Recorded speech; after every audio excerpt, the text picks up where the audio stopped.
Have you ever looked at your dog and wondered, wait, is all their paperwork actually in order? Look, it's definitely not the most glamorous part of pet ownership, right? But it is absolutely crucial. Welcome to this explainer. Today we're diving into the exact steps you need to take to get a dog license in Broward County, Florida. So right off the bat, let's talk consequences.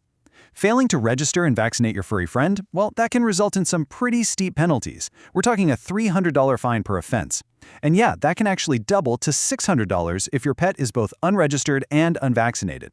Ouch. But hey, getting this license, it goes way beyond just protecting your wallet. It's fundamentally about the safety and legal protection of your absolute best friend. Now, I want you to consider this incredibly powerful number, 96%. When you register your dog in Broward County, they get this really modern license tag produced by a company called PetHub. This isn't just a basic piece of stamped metal, it's literally a digital safety net embedded with a QR code. And because of that tag, more than 96% of lost animals wearing these tags are returned to their owners within 24 hours. No way, right? But it gets better. Many of these pets are reunited with their families without ever having to set foot inside a shelter. That is a massive safety benefit, making the whole shebang totally worth the effort. Okay, so here's our roadmap for today's explainer. First, why get a license? Second, eligibility and requirements. Third, the application process. Fourth, service dogs and exceptions. Fifth, managing common challenges. And finally, number 6, our key takeaways. Let's jump right in. Section 1. Why get a license? Safety and compliance. So why exactly does your dog need this county license? Well, we just touched on avoiding those crazy fines and that incredible return rate for lost pets. But there's a much deeper layer of safety and legal compliance built into this mandate. Beyond just identification and, funding animal care services, your dog needs a county license to protect their legal standing in the community. Here's the crucial part. A current county tag immediately verifies your dog's rabies vaccination status. Why does that matter? Because in the rare, super unfortunate event of a bite incident, if you can't immediately prove your dog is vaccinated, they might be forced into a mandatory state-supervised quarantine. And as the sources point out, these quarantines are incredibly stressful for the animal, and honestly, they're wildly expensive for the owner. Your county license is just immediate, visible proof that your dog is safe and completely legal. Moving on to Section 2, Eligibility and Requirements. The rules for Broward County. So Broward County actually has a pretty strict regulatory framework anchored in Chapter 4 of its Code of Ordinances. And you absolutely need to know when and how these rules apply to you. First up, licensing is completely mandatory for all dogs that are 4 months of age or older. And you don't have forever to sort this out either. You've got to register your pet within 30 days of acquiring them or within 30 days of moving into Broward County. And get this, even if you're just a snowbird or a visiting non-resident, if you have a pet in the county for a continuous period of at least 3 months, you are legally bound to register them within 30 days after hitting that 3-month mark. And the absolute undeniable key to all of this, you must have a current rabies vaccination certificate administered by a licensed vet. To really hammer this home, let's look at this direct quote from the county ordinance. It mandates obtaining that tag within 30 days after the dog or cat has been vaccinated against rabies.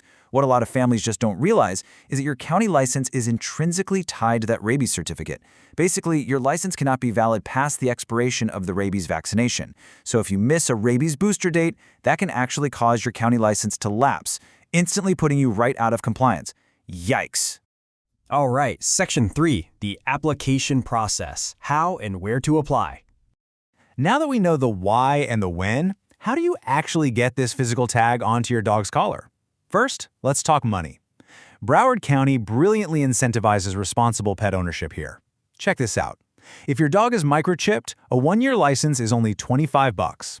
But if they aren't microchipped, that fee more than doubles to $55.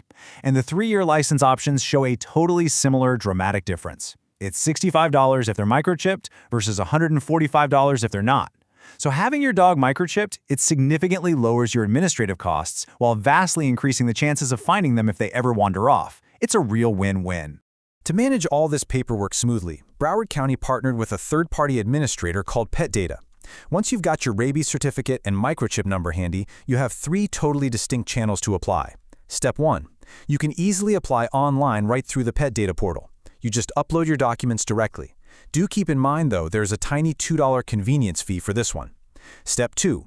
You can apply by snail mail. You just mail your application, copies of your paperwork, actually scratch that. Make sure you never send the originals, only copies, and a check to the Pet Data Processing Center out in Irving, Texas. Step 3. If you're someone who prefers handling things face-to-face, you can apply right in person at Broward County Animal Care, located on Southwest 42nd Street down in Fort Lauderdale. Oh, and there's actually a fantastic shortcut for that in-person option.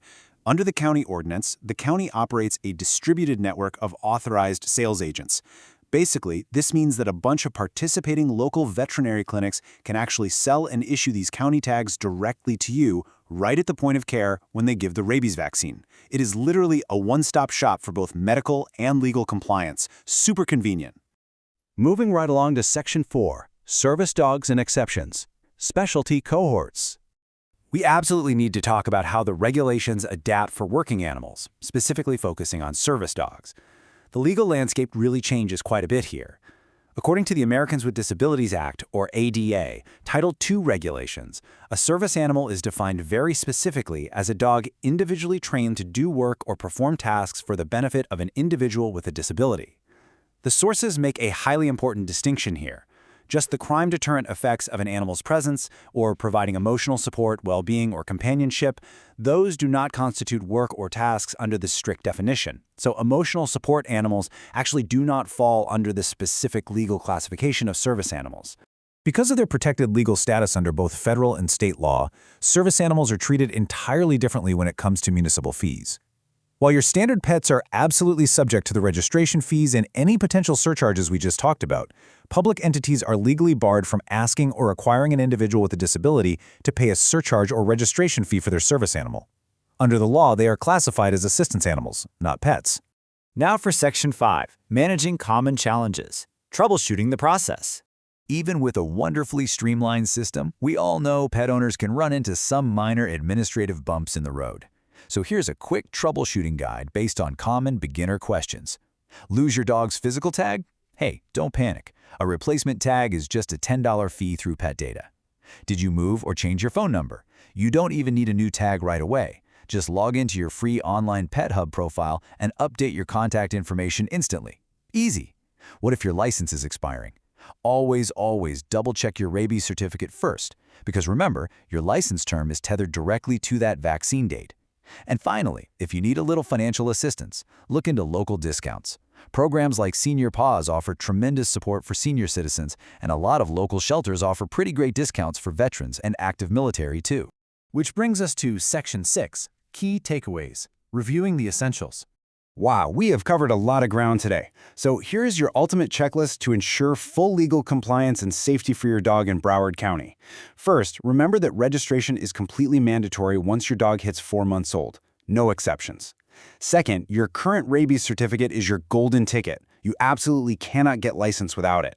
Third, go get your dog microchipped. It significantly lowers your county fees and adds a permanent layer of identification. Fourth, definitely take full advantage of that digital Pet Hub tag you receive. It helps reunite 96% of lost pets within just a day. And finally, remember that legally recognized service animals are fully exempt from these county registration fees. Now, a super quick but important note before we wrap up. While the information we've explored today is deeply rooted in current county ordinances and verified sources, municipal laws, third-party partnerships, and fee structures, well, they can and do evolve over time. So always make sure to verify the most current policies, fees, and office locations directly with official Broward County Animal Care resources before you submit your paperwork. Oh, and keeping copies of all your submitted documents for your own personal records, that is always a fantastic best practice for sure. I want to leave you all with this final thought. Take a look at your dog right now. Go on, look at them. Are their vaccination documents actually ready for licensing today? Seriously, don't wait for a terrifying lost pet scare or a massive $300 fine to find out your paperwork has completely lapsed. Check your records, set a calendar reminder right now for those rabies renewals, and get your best friend officially registered. Thanks so much for joining me on this explainer, and hey, here's to keeping our pets safe, legal, and happy.